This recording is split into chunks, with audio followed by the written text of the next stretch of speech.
Hello guys, വീണ്ടും ഞാനൊരു Italian recipe ആയിട്ടോ വന്നിരിക്കുന്നത്. അന്ന് നമുക്ക് തുടങ്ങിയാലോ. ഇതിനായിട്ട് സവാള, കോളിഫ്ലവർ, ക്യാരറ്റ് ഇതുപോലെ അരിഞ്ഞു വെക്കണം. ഇത് നമ്മുടെ ഉണക്കമുളക് ക്രഷ് ചെയ്താട്ടോ. പിന്നെ നമ്മുടെ മെയിൻ താരം ചിക്കൻ പീസ്.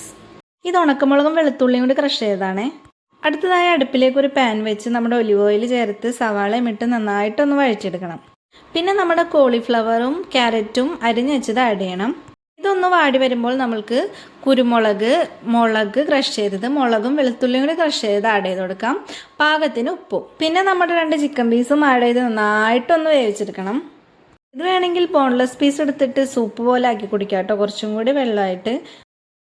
ഞാനിത് പക്ഷേ ബ്രെഡ് കൂട്ടി കഴിക്കാൻ വേണ്ടിയാണ് ഇങ്ങനെ ഡ്രൈ ആക്കിയെടുത്തത്.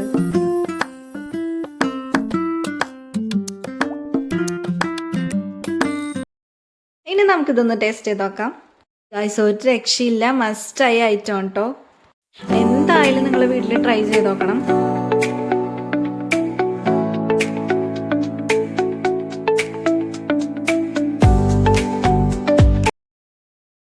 എൻ്റെ വീഡിയോ ഇഷ്ടപ്പെട്ടിട്ടുണ്ടെങ്കിൽ ഒന്ന് സബ്സ്ക്രൈബ് ചെയ്യണേ.